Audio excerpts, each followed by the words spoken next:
suis demandé, mais pourquoi la France et l'Union européenne, et tout le monde se sent obligé d'interférer dans nos affaires. Ce sont nos affaires, mais ils en parlent plus, ça les préoccupe plus, ils adhèrent mieux que nous, ils sont en première ligne, ils ont des solutions qu'ils nous imposent d'ailleurs. Ça c'est pour votre bonheur, faites ça tout de suite, et puis quand on ne veut pas, ça devient des bagarres entre nous. Pourquoi? La crise malienne, burkinabé, guinéenne et nigérienne donne une occasion inouïe aux pays francophones de la zone CFA de se libérer définitivement du joug de l'impérialisme occidental et amorceur enfin un véritable développement pour le bien-être du continent. Mais quelle stratégie adopter pour une souveraineté réussie et garantie? À cette question, le professeur Mamadou Koulibaly évoque la possibilité d'une fédération de 4 pays pour une seule armée et une monnaie commune. Si vous regardez cette carte, c'est toute cette zone qui se retrouve en crise là, et quelle serait l'alternative puisque l'Afrique de l'Ouest, si on y met le Nigeria là, n'arrive pas à construire les côtes, que les francophones ne se sentent pas bien dans le CFA, et qu'est-ce qu'on fait? Dans nos pays, je ne sais pas pourquoi on a fait tout ça, mais idéologiquement, on nous a expliqué que l'intégration ne peut se faire que si les critères de convergence avaient été respectés. Or, la littérature, Capo de Boucault vient de revenir là-dessus, la littérature, c'est une interprétation peut-être mal faite, mais la littérature ne dit pas que ce sont des conditions préalables. La littérature dit que ce sont des mesures d'accompagnement. Il a pris le cas des pays sahéliens, une saison sèche, une saison pluvieuse. Le cas des pays côtiers, 2 saisons sèches, 2 saisons pluvieuses. Ce qu'on dit, si vous mettez ensemble pour faire une zone d'intégration, il faut accompagner, vu que vous n'avez pas les conditions initiales pareilles, que vous n'avez pas les conditions structurelles pareilles, quand vous allez avoir des politiques communes, il faudrait appuyer ces politiques communes avec des mesures d'accompagnement. Sur le budget, sur le déficit, sur la dette, sur l'inflation, sur. Mais on a fait peur aux Africains pour dire, oulala, vous ne pouvez pas faire une bonne intégration tant que vous ne convergez pas. Or, si vous attendez de converger, à moins de trouver des méthodes pour faire changer, créer 2 saisons pluvieuses dans les pays sahéliens, ou une saison pluvieuse dans les pays côtiers, vous en avez pour très très longtemps. Et pendant ce temps-là, mais en même temps qu'on dit ça, dans le CFA, on est ensemble, et là, on dit qu'on fait les critères de conversion, très peu de pays respectent les critères, et très peu de critères sont respectés par les pays. Mais là, on ne discute pas, on est déjà intégré, c'est pas grave, on continue. Ça s'est dit, oh là là, respecter les critères d'abord. Idéologiquement, il y a un biais là. Je voulais signaler cela avant de passer. Zampana en a parlé, mais on revient là-dessus. Et dans les termes de référence, il est dit, cette sanction prise au sein de la CEDEAO renforce non seulement les convictions que les institutions sous-régionales sont pilotées depuis la France, mais accroissent aussi la suspicion d'une immixtion prochaine de la France dans la gestion de la nouvelle monnaie éco de la CEDEAO. J'insiste pas là-dessus, c'est ce que mon prédécesseur a dit, mais comme c'était dans les termes de référence, je me suis demandé, mais pourquoi la France et l'Union européenne, et tout le monde se sent obligé d'interférer dans nos affaires. Ce sont nos affaires, mais ils en parlent plus, ça les préoccupe plus, ils adhèrent mieux que nous, ils sont en première ligne, ils ont des solutions qu'ils nous imposent d'ailleurs. Ça c'est pour votre bonheur, faites ça tout de suite, et puis quand on ne veut pas, ça devient des bagarres entre nous. Pourquoi? Mais parce que nos économies sont biberonnées à l'aide publique au développement. On ne peut rien faire sans aller chercher de l'aide. Et on ne cherche même pas d'investissement direct étranger, on ne cherche pas des marchés financiers, on cherche à avoir des gouvernements qui ont leur dit aidez-nous. Ils signent des chèques, on fait la photo devant la télévision, les populations applaudissent, et les hommes politiques qu'on adore le plus, c'est ceux qui, quand ils sont partis en avion en Europe, reviennent avec des papiers signés. On a obtenu tant de millions de dollars, de tant de tel pays, et puis les gens disent, il était fort quand même.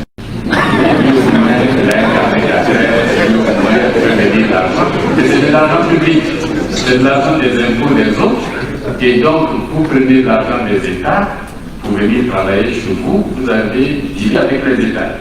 Et ces États-là finissent par devenir vos maîtres. Et quand vous regardez de 1960 à aujourd'hui, là, regardez comment nos pays, 15 milliards pour le Bénin, courant, pas constant. Burkina, 26 milliards en dollars courant. Côte d'Ivoire, 30 milliards d'aide publique au développement. C'est-à-dire, sur 60 ans, 61 ans, il n'y a pas un an où on n'est pas allé chercher. C'est-à-dire qu'on nous donne, et on demande toujours, comme si ce qui a été donné n'avait pas suffisamment été productif pour nous dispenser progressivement de cette aide-là. Plus on donne, plus on demande. Et les montants augmentent. Et ça oblige les gens à interférer dans nos affaires. Parce qu'on est des créanciers et c'est normal que nous remboursions. Ce n'est pas vrai que pour nous seulement, c'est vrai pour toute l'Afrique noire. Regardez là, ça c'est nous. L'aide publique au développement sur 60 ans. Sur les autres continents, c'est l'Asie de l'Est, l'Asie du Sud, c'est petit, puis ceux-là, c'est les Européens, comment on est là.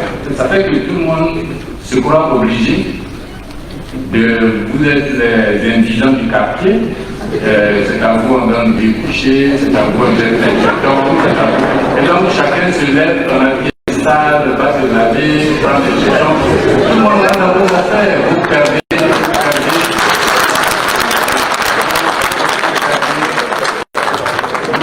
de la dignité, mais en même temps, ça ne nous dérange pas parce qu'on se dit, bon, tant qu'ils font ça, c'est eux qui sont riches, on va aller chercher l'argent chez eux là-bas pour venir. Et aller chercher l'argent chez eux, c'est aussi rentable, c'est des sommes colossales. Et regardez, aller chercher de l'argent chez eux, qu'est-ce que ça rapporte? Ça, c'est le transfert que les migrants renvoient. Regardez les montants. Par rapport à l'investissement direct, par rapport à l'investissement de portefeuille, par rapport même à l'aide publique au développement. Puisqu'ils nous en donnent, c'est qu'ils en ont. Si ça ne marche pas toujours à 60 ans, on va marcher pour aller chez eux, trouver ça là-bas et puis renvoyer. La différence, c'est que l'aide publique au développement vient par le trésor public. Cette ligne-là des transferts des migrants, ça vient par Western Union. Ça ne passe pas par le gouvernement, ça ne passe pas par le trésor. Mon fiston m'envoie le transfert, je vais chercher l'argent, c'est dans ma poche directement. C'est devenu le principal outil de lutte contre la pauvreté pour les familles concernées. Donc, chacun dit à son enfant, il faut rester ici. Tu vois pas tes copains, ils sont partis, ils ont construit les maisons, ils ont éduqué leurs enfants, ils ont... Assois-toi ici et bois du thé toute la journée. Donc, chacun se lève et puis on s'en va. Et eux, là-bas, les Européens et autres se disent, mais les gars qui viennent là, c'est pour nous envahir. Ils vont venir, le grand remplacement, vous en avez, c'est pour venir nous envahir, ils métissent notre société, en plus quand ils viennent avec tout ce qu'ils disent, et ils construisent une sorte de ligne Maginot de la migration. La ligne Maginot, c'est une ligne qui a été imaginée par les Français ici pour bloquer les Allemands, aussi bien par l'Italie, par la Suisse, par l'Allemagne même, le Luxembourg, la Belgique, pour que jamais les forces venues par ici, les Premières Guerres mondiales ne puissent passer. Et quand les Allemands ils sont passés quand même. Il n'y a rien. Et chez nous, c'est pareil.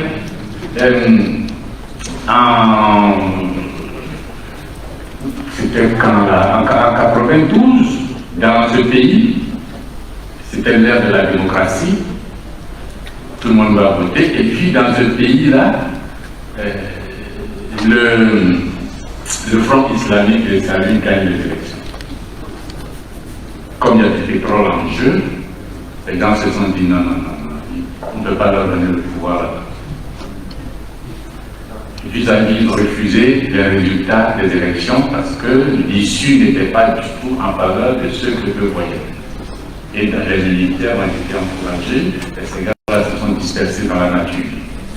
Et c'est en ce moment-là aussi, si vous retournez en arrière, vous verrez le début des mouvements terroristes dans cette zone-là. Il n'y en avait pas avant. Mais quand on a voulu faire la démocratie sélective, les Américains, eux, se disaient 25% du pétrole importé d'Afrique peut nous donner notre autonomie. Ils n'avaient pas encore trouvé le pétrole de cela, donc la fourniture pouvait venir de là-bas. On ne peut pas laisser ces gars-là contrôler. Et puis, paf, quelques temps après, il y a eu jusqu'à Kadhafi, et puis toute la zone sahélo-sahélienne là est devenue une zone à risque, et eux-mêmes financent différents gouvernements pour créer une sorte de barrière, pour justement ne pas laisser ces gars, ces noirs qui viennent d'en bas pour monter là-bas. Si on crée une bande à défaut, des visas, c'est compliqué, on crée une bande de sécurité. Tant que Kadhafi était là, il recevait de l'argent pour bloquer les noirs qui montaient. Et bon, depuis que Kadhafi est parti, la Ligue a sauté. Alors, la voie est ouverte, les gens foncent, et une grande zone d'insécurité est créée dans la zone. Là, c'était le fils à l'époque, ensuite il y a eu Kadhafi, et puis c'est terminé. Et les pays qui sont à la frontière, là, sont devenus les pays fragiles, les pays victimes. Et puis, c'est fini la tranquillité pour nous. Mais quand ces pays-là réagissent, parce que vous avez légitimé les mauvais gouvernements, c'est vrai, ils trichent, c'est vrai, ils gèrent mal, c'est vrai qu'ils n'investissent pas correctement, on lui donne de l'aide, mais c'est pas grave, il n'a qu'à rester parce qu'il fait notre affaire. La démocratie a fini par être... C'était en 89, la chute du mur de Berlin. En Europe de l'Est, ils ont fini avec. Ils ont fait leur réforme judiciaire, leur réforme juridique, leur réforme sociale. Ils se sont tous intégrés et puis ils sont bien. Mais dans le même temps, 30 ans après, nous, on est encore en train de dire la démocratie, la même c'est quoi, la démocratie, on fait comment, les coups d'État reviennent. Et puis, quand ça revient, ils sanctionnent. Alors que dans leur texte, et ce n'est pas écrit comme ça, dans la BCAO, il n'y a pas de dispositions qui disent que s'il y a un coup d'État dans un pays, non, voilà, il faut suspendre, geler, il y en a pas. Mais bon, on prend quand même. Quand la BCAO, quand la UEMOA et la CEDEAO se réunissent, la CEDEAO prend les décisions et puis on dit au chef d'État de l'UEMOA pour appliquer. Et puis, quand on dit appliquer, ils disent BCAO applique. Et puis la BCAO applique, on se retrouve avec des aberrations. Alors la question est posée, on fait comment pour les 4 pays en question? Alors moi, je vais vous amener à faire un tour, vraiment de la prospective pour que nous réfléchissions ensemble, parce que tout va nous faire, le soleil se lève à l'est. Et peut-être que notre avenir se trouve quelque part à droite. Regardez ça. L'est là, c'est ici. L'ouest là, c'est là. Quand on dit le nord, c'est aussi là. Nous, on a été élevés en disant que vous là, vous êtes tous ceux-là. C'est eux vos maîtres, c'est eux vos partenaires, c'est eux vos alliés. On ne connaît que eux. Et les flux de commerce, les flux financiers, les flux de transactions, quand on réfléchit jusqu'à pour nous, c'est comme ça. Mais peut-être que quelque chose est en train de se passer ailleurs dans le monde. Peut-être que quelque chose de bien, quelque chose de gigantesque est en train de couver. Peut-être qu'il serait bien qu'on regarde un peu mieux, peut-être qu'on trouvera inspiration. Regardez cela. Depuis le nord de la Russie, là-bas, les Chinois font leur route de la soie, donc ils créent des connexions dans ce sens.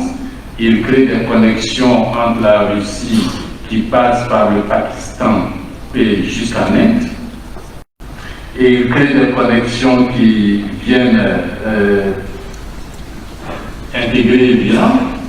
Ils finissent les palabres entre l'Iran et l'Arabie saoudite.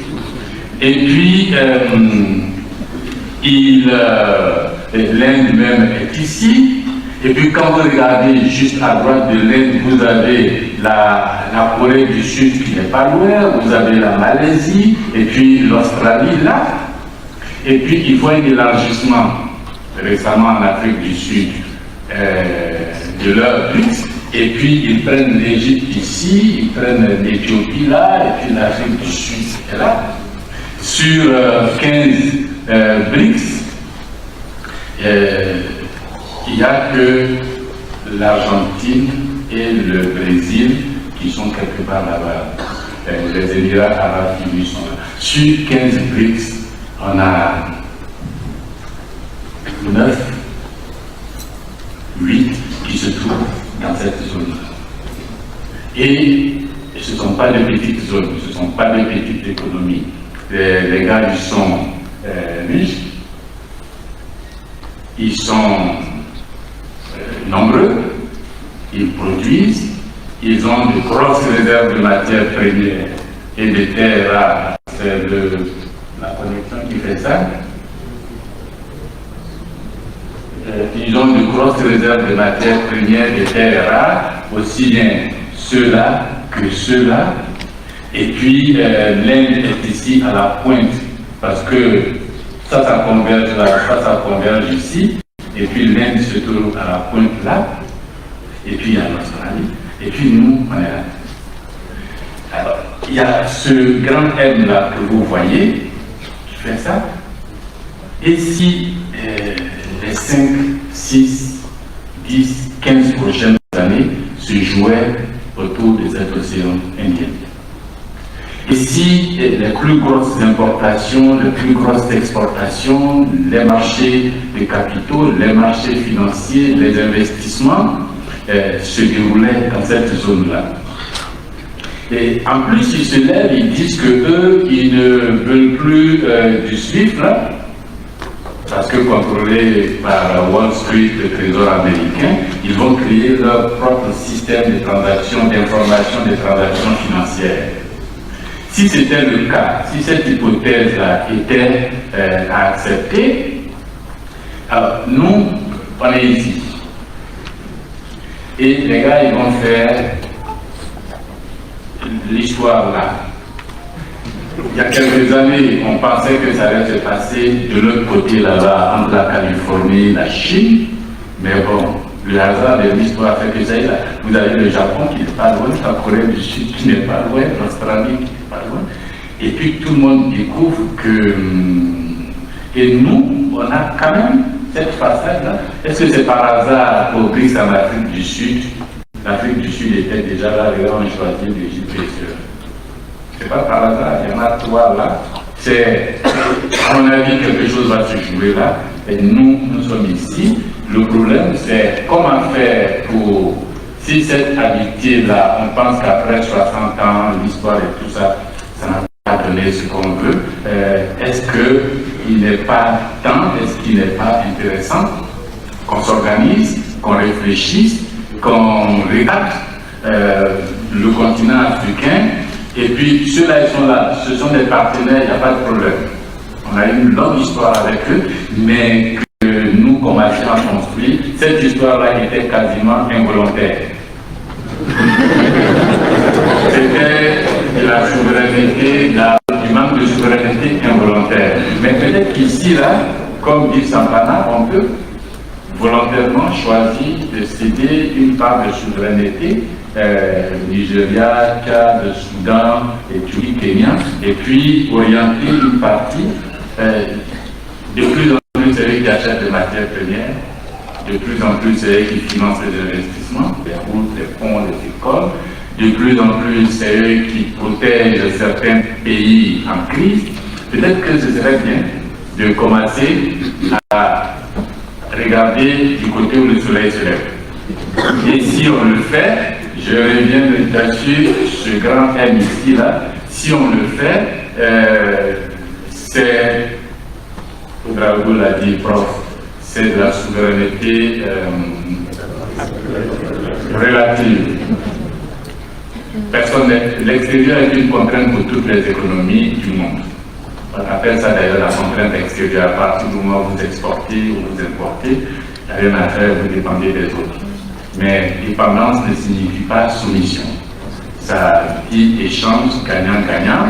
Et donc, peut-être qu'on peut commencer à regarder cela. Bon, pour les 4 États concernés, je ne vais pas insister. Capo a expliqué les différents cas. Mais si cet État décidait de créer une fédération à 4, Guinée, Mali, Burkina, Niger. Si ces pays laissaient tomber l'histoire des critères de convergence et tout ça, puis se disaient on y va, ça dépendra des gouvernements et puis des peurs. Voilà, les Américains l'ont fait. Si vous lisez la déclaration d'indépendance des premières colonies indépendantes américaines, là, ils ont bien écrit au roi anglais, notre histoire là est faite de Dieu, on est fatigué maintenant, on va se débrouiller et laissez-nous tranquilles. Et puis à partir de là, ils se sont mis ensemble, les 13, et puis c'était des pays, on ne va pas créer des petits pays entre nous, on va créer une sorte d'État. Il y a un gouvernement unique pour nous. Les États seront représentés par une chambre et les peuples seront représentés par une autre chambre.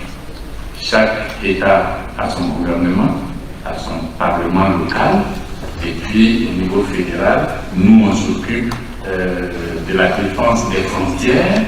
Les 4 pays, la carte qu'on a tracée tout à l'heure, si ces 4 pays sont ensemble, au lieu que le Burkina, le Mali se battent comme des terroristes, des djihadistes à l'intérieur, toutes les forces des 4 pays se concentrent sur la défense. Ça fait beaucoup plus que 4 armées différentes, c'est une grosse armée de 4 pays.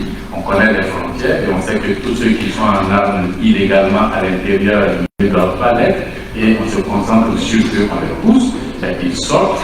Mais chaque président doit accepter de ne plus être le seigneur sur cette terre, mais d'être simplement un gouverneur local, un chef d'un État.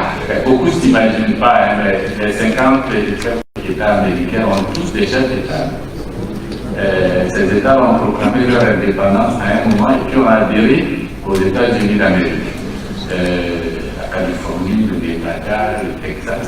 Mais quand on est loin, on ne connaît que Joe Biden. Mais à l'intérieur, ils ont leur assemblée, leur parlement locaux, ils ont leur police locale, et puis nous on ne connaît que le FBI. Mais ça suppose que nous acceptions cela. Mais est-ce que nos chefs d'État sont capables d'accepter le syndrome du tapis rouge? C'est assez puissant. Est-ce que si on le fait, alors là, la question monétaire, on crée la monnaie, non pas pour le Burkina seulement, non pas pour le Mali, mais pour Burkina, Mali, Guinée, Niger. Le territoire est plus grand, l'armée s'occupe de la défense des frontières, les gouvernements locaux ont leur agenda et puis le gouvernement fédéral se charge de piloter, mais ça suppose qu'on change complètement la façon de gérer. Le tribalisme, le distinction religieuse, régionale. Là, on donne un nom. Si on fait ça, la monnaie, les gens qui ont l'écho ou les autres CFA vont courir pour rentrer même, parce qu'ils verront que là, il y a une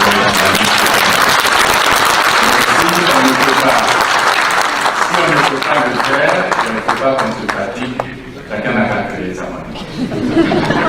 Ça marche. En Afrique, là, le CFA, c'est 8 pays chez nous ici, et puis 6 en Afrique centrale. Mais tous les autres pays africains, là, ils ont leur monnaie. L'Égypte, l'Éthiopie, la Tanzanie, l'Afrique du Sud, le Zimbabwe, tous les pays que vous connaissez, le Ghana. Et puis, on dit, oh, ça ne marche pas bien, il y a trop d'inflation. Mais bon, les gars, ils sont déjà, c'est leur monnaie. C'est leur monnaie. Et on dit que la monnaie est faible. Oui, mais le prof l'a dit. La monnaie est faible. La monnaie, ce n'est pas une affaire de virilité.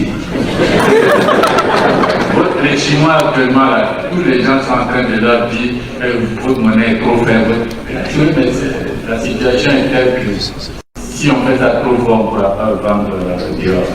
Si on fait ça petit comme ça, c'est ce qui est bon pour nous. Les Européens, eux, ils ont une monnaie forte, mais la Grèce souffre. Et puis tout le monde se plaint de l'Allemagne, d'où la montée des souverainistes là-bas qui disent que l'euro c'est fini, il faut en terminer, il faut finir avec l'euro, il y en a marre avec l'euro. Pourtant, elle est forte. Et puis nous, on est contents, on doit aligner sur l'euro. C'est-à-dire que l'Allemagne a Siemens, Mercedes, BMW, et nous, on a l'équivalent du Deutschmark, donc de l'euro chez nous ici. On a le coton, l'arachide, on ne transforme même pas sur place, on prend le brut, on envoie, et puis on se dit oui, notre monnaie est forte. Vous regardez les rapports de la BCAO, l'appréciation du CFA, vraiment, quand vous ne comprenez pas, vous regardez vraiment le top, on a la monnaie la plus forte par rapport au Talassi, au Cedi, à la Léon, mais en réalité, ça nous permet de faire venir les marchandises des autres et de le bien fabriquer chez nous, parce que le riz local vendu sur nos marchés, produit par nos parents, coûte beaucoup plus cher que le riz importé. Et puis après, il suffit qu'un seul de ces pays, vous avez vu avec l'Ukraine, une guerre, et le blé ne sort plus, et puis c'est nos chefs d'État qui coupent les parents. Alors qu'on a la monnaie est telle que ça nous entraîne dans des... Et si chacun crée sa monnaie, alors il faut des taux de change flexibles. Parce que la parité fixe, c'est bon, mais ça vous demande de chercher à accumuler des quantités importantes de devises. Parce qu'à un moment donné, si vous achetez des ors là-bas, il faut payer en devises. Comme la parité est fixe, si vous n'avez pas suffisamment de devises, vous ne pouvez pas payer des problèmes. Alors que, avec la parité flexible, votre économie est faible. Si vous voulez acheter beaucoup, votre monnaie va tomber. Parce que votre économie est faible. Si vous faites la monnaie forte aussi, vous ne pouvez pas. Et à chaque jour, et les monnaies flottantes c'est la règle mondiale. Que ce soit entre l'Europe et l'Amérique, que ce soit entre l'Asie et l'Amérique, les monnaies bougent tout le temps, et puis ça crée des emplois gigantesques, parce qu'il y en a qui font des études juste pour faire des arbitrages entre monnaies. Ils achètent, ils vendent, vous commandez du riz en dollars, vous vendez au Burkinabé, lui commande selon le cours du dollar, selon le prix du riz, les coûts de transport, et puis ils se font énormément d'argent là-dedans. Les banques qui ont de l'argent, ou même la banque centrale, il y a une ligne spéciale, c'est le bénéfice financier. Il y a le bénéfice qu'on fait avec le travail habituel, et puis l'argent qu'on place sur ces cas-là, en dollars, en yens, en yuan, les différences. C'est vrai que parfois, quand vous regardez les cotations, là c'était 11, 30,33 à 10 heures, Maintenant, c'est 11,34. Oh, ça n'a pas beaucoup changé. Sur $1, ça n'a pas changé. Sur 5 millions de dollars, vous êtes riche. Les gens regardent $1, c'est de faire de fluctuation, c'est pas important. Mais quand ils font leur calcul, là, ils n'arrêtent pas 2 chiffres derrière la virgule. Hein. Ils vont jusqu'à loin passer chaque chiffre derrière la virgule, multiplié par le nombre de transactions, c'est beaucoup d'argent. Alors nous, on se dit, oh, arrondissons. On n'arrondit pas. Et c'est ce qui va créer des marchés financiers régionaux, puisque vous avez différentes monnaies. Et ces monnaies vont, c'est vrai que ça va faire beaucoup de transactions, mais ça crée du boulot pour les gens. Le Burkina vend au Niger, le Niger achète pour la Guinée. Dans différentes monnaies, il y a une place où ces monnaies vont s'acheter et se vendre. Ça se fait actuellement quand vous allez à la frontière Niger-Nigeria, Burkina-Niger. Il y a des gens là-bas, vous trouvez un boubou. Vous pensez que lui là, vraiment, si je pouvais lui donner un bon boubou, ça allait lui plaire. Mais vous allez lui présenter $50 000, si c'est pourquoi il y a un naira. Il sort son boubou et puis il vous sort le naira. C'est le marché de change. Et le coût n'est jamais fixe. Si à 10 heures il vous a vendu un prix, si vous revenez à 14 heures, à 10 heures c'était ça maintenant. Mais ce travail-là peut se faire de façon formelle, de façon professionnelle. Et ceux qui sont formés pour le faire, c'est eux qui font Wall Street. C'est eux qui font la City.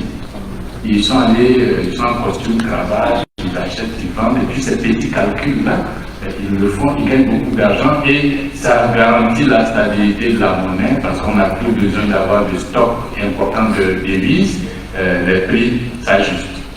Il n'y en a pas, le prix augmente. Il y en a trop, le prix diminue. Donc vous devez vous battre pour qu'il n'y ait pas ni trop ni moins, et pour le faire, c'est les déficits.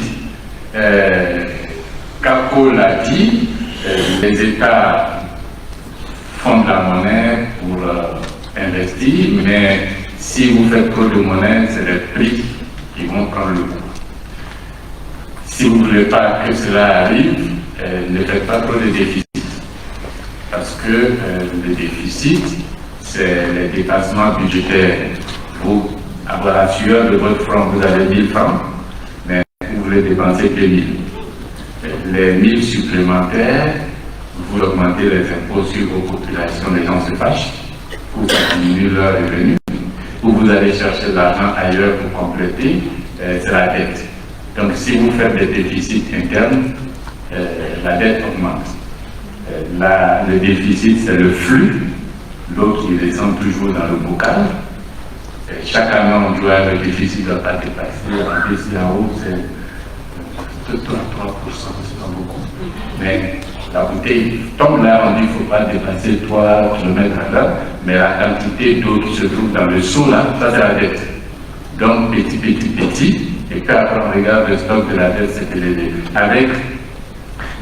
Pour sortir de là, pour ces marchés financiers, les 4 pays seraient obligés de créer de nouveaux produits financiers. Chaque fois que je dis ça, on dit ouais, on n'a pas d'entreprise, on n'a pas de société, on va faire comment? Mais on est assis sur une terre riche, avec des populations sur cette terre, mais aucune de ces populations n'a professeur de titre foncier. Et le papier de la terre, on ne donne pas de papier foncier à nos parents. La terre c'est pour l'État, ou même quand ce n'est pas pour l'État, le vieux il a son champ, il n'a pas de papier. Or, le titre foncier sur la terre, c'est un produit financier. C'est un titre où l'État dit que M. Ouedraogo est propriétaire à Koudougou de 10 hectares de terre. Il a un papier. Ce papier a une valeur, c'est la valeur de la terre. Valeur immobilière, on peut construire là-dessus, on peut faire un champ là-dessus, on peut faire un terrain de sport, on peut faire ce qu'on veut là-dessus. Et si M. Ouedraogo veut investir, mais il n'a pas d'argent, ce papier qu'on lui a donné pour la terre que ses parents lui ont laissé, s'il va avec ce papier chez le banquier pour prendre un crédit, le premier réflexe du banquier, c'est quelle est votre garantie? Votre position, c'est quoi? J'ai 10 hectares de terre là. Si la valeur de ces 10 hectares fait 2 millions et que le banquier est de bonne humeur ce jour-là avec une bonne porte à nous, il me fera peut-être 500 000 francs de crédit et puis il prend votre papier là en garantie. Vous êtes réputé pauvre, mais vous êtes assis sur un patrimoine que nous-mêmes nous avons décidé d'évaluer à 0 francs. La terre d'Afrique noire, dans le produit, dans la richesse nationale, rentre pour 0 francs. Sur nos pays, là, il y a 3, 4, 5%, 6% de terres seulement immatriculées. Mais quand nous-mêmes on achète des terrains, c'est des terres, il suffit de faire les papiers, c'est nous. Mais pour les parents, c'est pas grave. Et donc il y a ce problème de cadastrage, il y a des géomètres dans nos pays, il y a des ordres de géomètres d'ailleurs dans tous nos pays. Si on les appelle et puis on dit, bon, voilà le territoire des 4 pays, voilà les populations, faites le tour de tous les villages, cadastrez toutes les terres, et puis aux magistrats, notaires, avocats, au ministère, fabriquer les titres fonciers pour leur donner. Vous créez de nouveaux produits financiers qui vont créer avec un marché hypothécaire, et ce marché hypothécaire, c'est ça qui va faire sortir les financiers. Ceux qui prennent ça. Il y a une grosse différence entre le financier et le banquier, et nous on connaît plus le banquier. Or, quand vous allez chez le banquier, vous dites, bon, j'ai besoin de construire une maison, de créer une société, ça fait 100 francs. Il va vous demander, c'est un prêt que vous prenez que vous devez rembourser. Il va vous demander des garanties, une caution, quelqu'un que vous a validé, l'ouverture d'un compte chez lui, le dépôt de quelque chose de votre part, et puis après, il vous prête l'argent. Le financier, c'est 100 francs de votre projet, d'accord. Il va chercher 10 personnes qui viendront avec 10 francs. Et puis, vous avez vos 100 francs. Le projet, c'est pour vous 10. Et puis, personne ne doit personne à quelqu'un. Il n'y a pas un remboursement à faire, mais le projet est réalisé. Et nos lois là sont adoptées dans l'OADA, les sociétés anonymes, sociétés à responsabilité. Tout est là juridiquement, mais il faut simplement passer à l'application, donner la possibilité aux gens. Si on le fait, le cadastrage, on a les titres fonciers, l'aide publique, on en a parlé, et puis tous ceux qui revendiquent sur le continent cette vision panafricaine, à mon avis, elle n'est pas complète parce qu'il manque encore l'objectif explicite. On veut faire quelque chose pour toute l'Afrique en même temps, mais on fait quoi? Est-ce que ça va dans tous les sens ou est-ce que c'est quelque chose de précis qu'on cherche? Si c'est quelque chose de précis qu'on cherche, à mon avis, la première denrée qui manque chez nous, là, c'est vraiment la liberté. La liberté pour l'économie, la liberté pour la population, la liberté pour la propriété. Si le panafricanisme pouvait s'inscrire dans la libre Afrique, on cherche tous à libérer l'Afrique, et puis il y en a qui veulent le faire pour tout le continent qui sont panafricains, il y en a qui veulent le faire pour 4 pays qui sont libres africains, il y en a qui veulent le faire pour un pays, mais au moins on a quelque chose de clair pour nos républiques. Pour la sortie, moi je pense que les 4 pays pourraient sortir. L'article 36 là du traité dit vous pouvez le faire, il faut juste prendre les dispositions. Vous avez 180 jours, ça fait 6 mois. Mais si vous négociez, on peut même raccourcir les 6 mois pour organiser la sortie. Et puis c'est des contrats. Il faut juste trouver de bons juristes qui vont. Ça ne se fait pas avec la guerre, hein. Ce n'est pas les palabres, ce n'est pas les injures, ce n'est pas les meetings pour chauffer les gens. C'est un travail de professionnel. Vous avez signé des contrats, vous êtes engagé, vous n'êtes plus content, vous voulez sortir et vous y allez. Et puis vous sortez des accords de coopération, vous sortez des traités de l'UMOA, vous sortez de la Banque centrale, vous sortez du franc CFA, la convention du compte d'opération, et puis pendant que les avocats font tout ce tour, vous commencez à créer votre monnaie. Ça, parce que ça demande du travail sérieux. Mais après 60 ans de mariage, quand on veut se séparer, il faut quand même qu'on fasse le point des biens acquis pendant les 60 ans. Il faut qu'on fasse l'inventaire. Et l'audit juridique des accords devrait être nécessaire. Qui a eu quoi? Qui a fait quoi? Qui a quelque chose où? Et les juristes savent faire ça, les économistes savent faire auditer les accords, et puis s'il y avait des accords où on ne s'entend pas, il y a une cour de justice à La Haye. C'est vrai que nous on connaît plus la cour pénale, la CPI, mais là il y a la CIJ, la Cour internationale de justice, dont la fonction c'est de régler les conflits entre les nations. Et vous avez des traités, des conventions, des accords, vous ne vous entendez pas là-dessus, vous allez là-bas avec vos avocats, on discute et on tranche. Vous trouvez des avocats pour le faire, il faut trouver de bons cabinets d'avocats dans chacun des pays. Si vous n'êtes pas sûr de pouvoir, parce que souvent le problème africain, quand on va dans les négociations, pour des contrats sérieux sur l'or, le manganèse, le pétrole, on vide le ministère. Les gens ils s'en vont 3, 5, 6. Et puis, parfois, ceux qui connaissent le dossier, même, c'est pas ceux qui. Vous allez au travail à Bruxelles, on va voir des gens qui, pour l'or. Ah bon, d'accord, pardon, mettez mon nom. Et puis, une fois arrivé, pendant que les discussions ont lieu, les bonhommes sont dans les rues là-bas en train d'acheter des chaussures. Les autres viennent avec des spécialistes de tout bord 30-40, ils étudient les dossiers, ils peaufinent, et puis quand on dit c'est très bon, vous avez signé, oui c'est bon, et puis après on se plaint qu'on s'est fait avoir.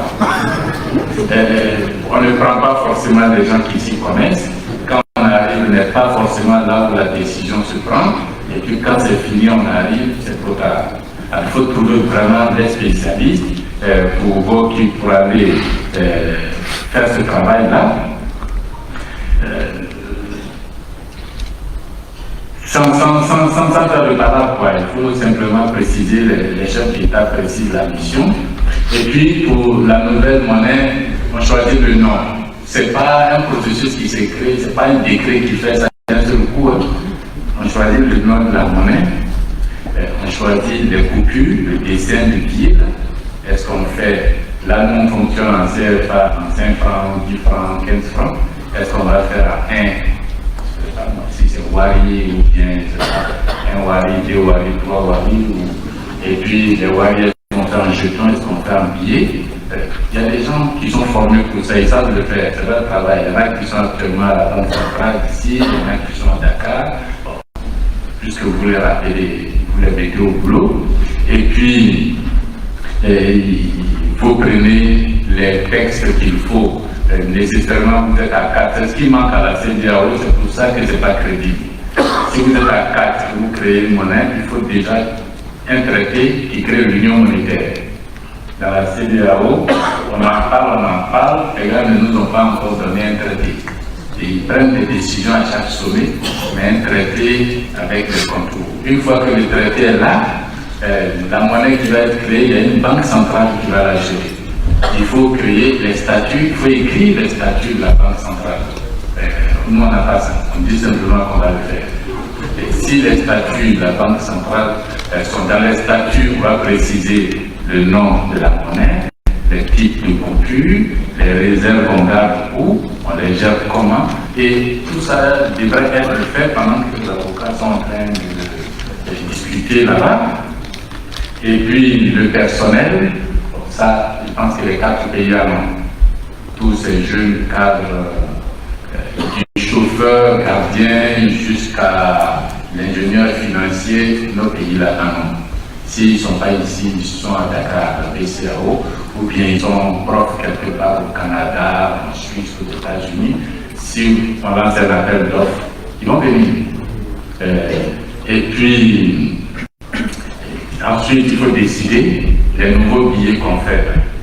Alors qu'on a le CFA, les gens vont jeter leur CFA le matin et puis on leur donne le nouveau billet. Entre le CFA qui vont jeter le nouveau billet, c'est quelle équivalence? On ne peut pas chercher des palabres, on dit c'est 1 contre 1. Un wari égale 1 CFA. Donc vous venez avec 10 wari, on vous donne 10 CFA et on retire, et après on verra. Donc on retire les anciens billets. Entre-temps, sur des panneaux, on a affiché partout dans les 4 pays que on est en septembre. Fin septembre, vos billets de CFA vont disparaître en faveur du wari. Habituez-vous à l'image. Et puis on retire les CFA, on met les wari. Il y a toujours des rédacteurs, d'autres qui ont caché l'argent dans les Caraïbes, d'autres qui ont ça dans les Canaries, ils seront toujours à l'état, mais on remplace tout ça. Et puis, les banquiers, où on fabrique la monnaie, le débat va se faire.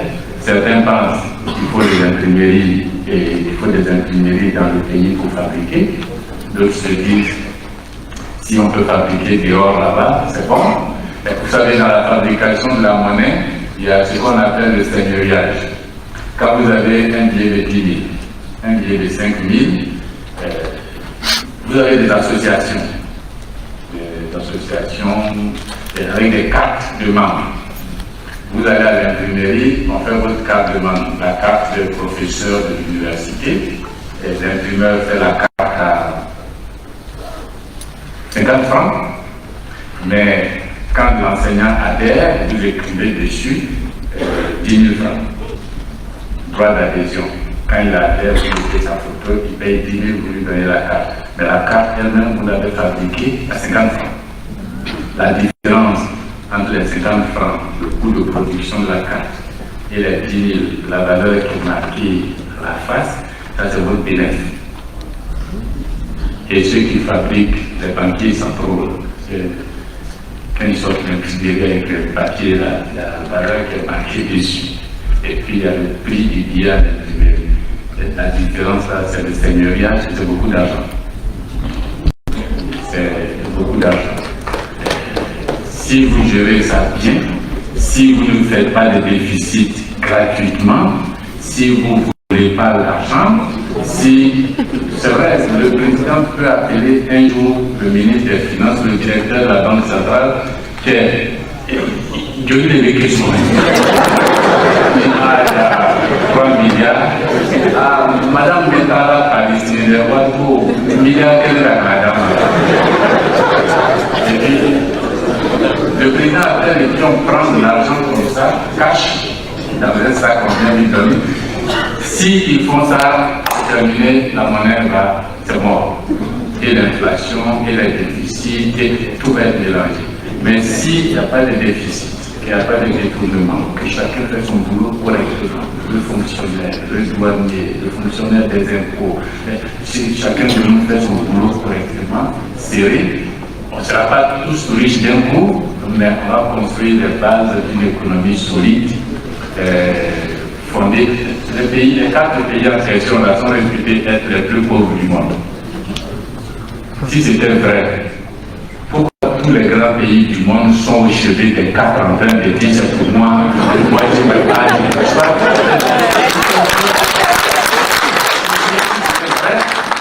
Si c'était vrai, personne ne dit laissez-les. Moi je suis là, je ne bouge pas. C'est que ce qu'on vous dit n'est pas vrai, sauf que la richesse en question, vous l'avez valorisée pour zéro. Le sol et le sous-sol, c'est tout ce qu'on a comme base. Tant que c'est valorisé en comptabilité nationale, zéro, bon, mais si on valorise ces éléments-là et puis on se met à gérer correctement, vous allez voir l'épargne augmenter et vous allez voir les déficits baisser, mais c'est nous-mêmes on va changer complètement. Devenir sérieux, faire des écoles, former des gens, des spécialistes, et ça ne va pas mettre 20 ans.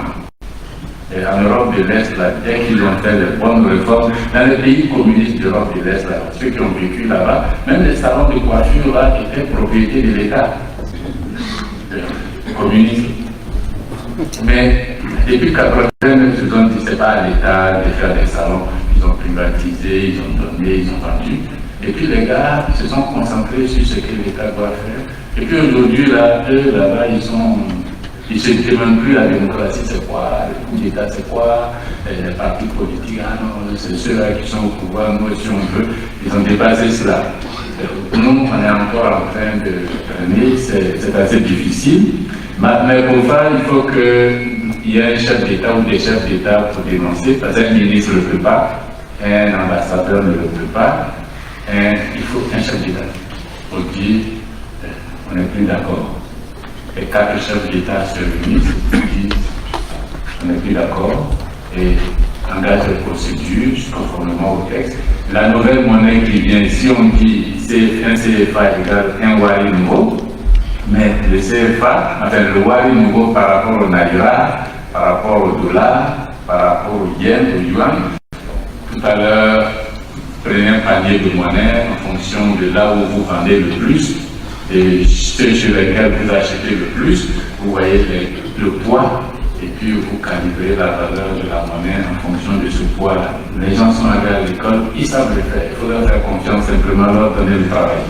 Ils vont le faire et avec nous c'est dollars, euros, les Chinois yuan, les Anglais partis à la City là-bas et puis les grandes banques le pound. Et puis je pense que si le Nigeria à côté, parce que quand on monte au Niger là, des deux côtés de la frontière, beaucoup de transactions Niger et Nigeria. Et puis on a une valeur internationale de la monnaie, mais comme la parité est fixe, la parité est flexible du moins, ça pourra marcher. Si vous faites une parité fixe, c'est le problème. Vraiment le déficit, la dette, ça fait que ce que je dis là ne veut pas dire que c'est totalement facile de le faire. Il va y avoir des conséquences. Et bon, ces conséquences-là aussi, c'est ça la souveraineté. Il y a la souveraineté d'un côté, l'autre pendant, c'est la responsabilité. Vous ne pouvez plus dire, on va appeler les experts de la Banque mondiale pour venir faire ça pour nous. On va appeler le Quai d'Orsay pour envoyer quelqu'un faire ça pour nous. Et la Commission européenne, venez nous aider dans cette terminale. Vous-même, vous allez faire ça ici. Et là, la dette va prendre du poids, mais c'est gérable. C'est gérable, il y a les impôts, il y a les nouveaux titres fonciers, les titres financiers, il y a les déficits. Si le déficit diminue, la dette diminue. Si les fonds sont orientés au bon endroit, c'est bon. Dans le premier temps, le taux de change va plonger et beaucoup de gens vont rentrer dans l'adversité. D'ailleurs, c'est arrivé à Sékou Touré, c'est arrivé au Mali, et puis c'est souvent eux qu'on nous donne « est-ce que vous faites ça, vous êtes foutus, ça va pas marcher ». Mais la Mauritanie a pris là, ils ont fait, il n'y a pas de problème. L'Algérie, c'est difficile, mais on s'ajuste progressivement. L'économie, c'est perpétuellement un ajustement. Hein. C'est pas une piscine, quoi. Vous savez, la calme, ça ne bouge pas. L'économie, ça bouge fort, c'est vraiment un océan. Golfe de Guinée, la vague, ça va, ça vient, ça boum, et il faut toujours se tenir là-dessus. Et si tout le monde s'active, il n'y a aucun problème. Pareil pour le taux de change, ça j'en ai parlé. Et puis, sur la croissance, ça va dans un premier temps, si les investissements sont faits, si la répartition des revenus, si les gens commencent à ne plus exporter les matières brutes là et les gens viennent investir ici parce que votre monnaie est suffisamment attrayante. Je vais venir faire mon usine ici, transformer, faire de la valeur ajoutée. Donc l'investissement privé, je veux dire, augmente. Et les impôts sur ces investissements augmentent, l'État gagne de l'argent. Donc la sortie là a un coût, c'est pas cadeau. On va en baver, on va souffrir, mais au moins on le fait par dignité pour nous-mêmes, pour nos parents, et pas par contrainte, pas parce que quelqu'un nous a obligés. On nous a vendu les concepts d'émergence de le professeur. en Asie, là-bas, on ne dit pas que les pays sont émergents, on dit que ce sont les marchés qui sont émergents. Et les pays, en fait, émergés de marchés financiers. Mais nous, on a dit pays émergents. Il n'y a aucun marché financier. Et puis, c'est le marché financier qui fait émerger les transactions financières. Tous les pays, là où le soleil s'élève, là, on fait ça. Nous, c'est l'État qu'on veut, avec des fonds, des routes, des échangeurs, on va faire l'émergence. L'émergence des marchés financiers. Et puis vraiment, les entreprises privées, et je vais finir là-dessus, qui se transforment dans ces 4 pays en instruments politique, méritent vraiment sanction. Vous êtes un entrepreneur privé, un pays vous a donné une licence pour exploiter une situation, une crise politique arrive, et puis vous vous levez, c'est vous qui êtes les premiers à sanctionner le pays. Ça vient de quel droit est-ce que Air France se permet de décider comme ça, alors qu'elle a des papiers, elle a un engagement de transport dans un créneau horaire, et elle décide de sanctionner, alors que c'est une entreprise privée, elle prend des sanctions contre des États. Elle est partie, quand elle va revenir, j'espère que les États lui imposeront aussi des mesures de sauvegarde.